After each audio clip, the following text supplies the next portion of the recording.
Guys, I did a video recently, Do Carbs Make You Fat? You've got to see this video if you haven't seen it yet. I'm going to link it below in the description. Just click on the link and watch it. But right now I want to talk about how to use carbs without getting fat, okay? And first of all, I want to say that like way over 90% of the people, probably way over 95, even 98% of the people do not need carbs, okay, at all to achieve their goals. If you want to get stronger, you can do that better without carbs. Okay, if you want to get big, muscular, like bodybuilder, put on muscle, you can do that better without carbohydrates.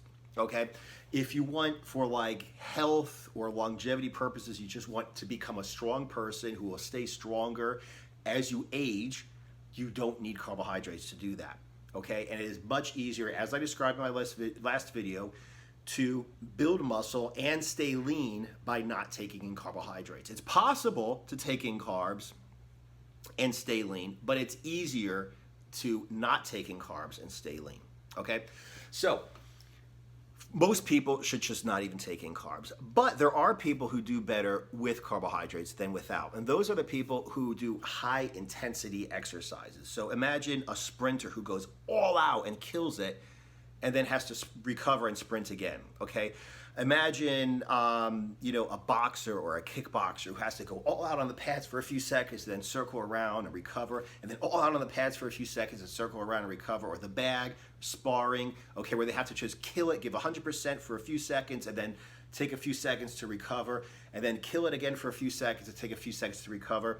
As opposed to, like, let's say a marathon runner who'd be better off without carbohydrates, just taking in a lot of fat, who just runs at an even pace for miles upon miles upon miles. The person who just goes 100% short break, 100% short break, they do better with carbohydrates. So how does a person like that take in carbohydrates without getting fat? And there are a few things to think about. First of all, the only reason someone like that would be taking in carbohydrates is to fuel their muscles, okay? And to fuel their workout. So what that means is it doesn't make any sense to wake up at 3 o'clock in the morning and take in carbohydrates. Unless you plan on waking up at 3 o'clock in the morning, taking in carbs and doing 10 sets of burpees, no reason to wake up at 3 o'clock in the morning and take in some carbs. So only taking carbs directly before and after your workouts, okay? Another thing is to take in the right types of carbs, okay? First of all, since you're taking these carbs in directly pre-workout, you want a liquid carb source, okay? So everyone, well, I like to eat bananas. You like to eat bananas, then do a different diet, okay? If you really want optimal nutrition for your performance, take in a liquid source of carbohydrates, okay? That will go directly into your body, directly into your muscles, okay? And without having to digest it. Another thing to think about is not to take in any fat in a meal where you're taking carbohydrates, okay?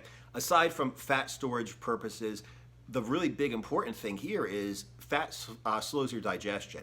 It could be a very good thing, but not post or pre-workout when you're taking in carbohydrates. You want the carbs to hit the muscles directly, okay? So, zero fat, liquid carbs. You also want to take in the right kind of carbs, okay? So, if you take in fructose, which is fruit sugar, if you take in sucrose, which is table sugar, they tend to go in to fill up your liver glycogen stores and not your muscle glycogen stores. We already discussed the only reason you're taking in carbs is to increase your performance, your muscular performance, okay? So it doesn't make any sense to take a carb that's gonna go to your liver. You wanna take carbs that go to your muscles. So that means dextrose. Dextrose powder is also a liquid when you mix it with water. So that also solves another one of the things we were talking about where it has to be a liquid source to go directly into your muscles and get absorbed quickly, okay? So that's basically the way that you should be taking in your carbohydrates if you're going to. Only directly pre and post workout, okay? Liquid form, very low fat, and use dextrose as your preferred source of carbohydrates. Now, why do I say to take in carbs after your workout? So after your workout, assuming you're not taking in a huge amount of food, okay, you're staying around maintenance, assuming that you're only taking in carbs before your workout, and assuming that you work out intensely and long enough, okay? For instance, this morning, okay, I went ahead and I did squats, I did deadlifts, okay? And then after I was done with my deadlifts, I did broad jumps where I would just jump a certain length in as few jumps as possible, walk back, jump again. I did that 10 times. And then after that, I did 10 sets of 10 squat tucks. And then after that, I did 10 sets of 10 burpees. So as you can imagine, by the end of all of this, my body felt like a towel that you just wrung all the water out, which was completely depleted. So after that, I took in, once again, the proper amount of the proper type of carbohydrates, and I felt it going directly into my muscle cells, okay? Completely felt it just soaking right into my body. So now my muscle glycogen is once again filled up, not too much, not too little. And very important here is people talk about insulin spikes as they're a bad thing. I talk about insulin spikes as they're a bad thing. But the fact of the matter is, by taking the dextrose of the whey post-workout, it spikes my insulin. Insulin is a storage compound. I'm not taking in a lot of fat, which is very easily stored as fat, okay? But I also took in my creatine and my glutamine. So the whey protein, the creatine, and the glutamine with the insulin spike were stored into my muscles. They're like stored into my muscles by the insulin spike. So that's the reason why I take the dextrose along with the creatine, glutamine, whey protein post-workout. And the rest of the day, I'm not going to take in any carbohydrates whatsoever. Why should I? It's just going to be protein, and like I said, the more calories I need, the more fat I add to my protein meals. So if you're interested in learning exactly how to do this, exactly how to measure out the amount of protein you need, fats, total calories, especially the carbs that you need to fully optimize your performance. If you do need carbohydrates, you got to check out my Anaerobics Diet 3.0. There's a link to it down in the description. Check it out and it will explain exactly how to figure out how to use carbs, proteins, and fats to build muscle, increase your performance, build strength, and lose fat at the same time.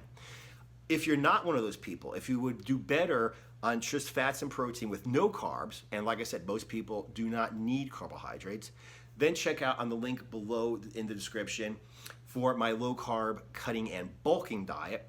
And that, like I said, explains how to figure out how many calories you need, the protein, the fat, to either lose weight very quickly and cut, or to lean bulk, to build muscle and build strength with as little fat addition as possible. Like I said, that's the diet that I used during those, 18 months when I built like 15, 18 pounds of lean muscle and ended up at 10.8% body fat at the end. So go ahead, if you have any questions, comment below.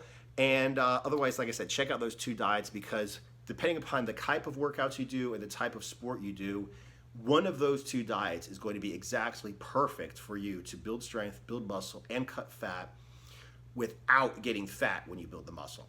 All right, see you guys in the next video.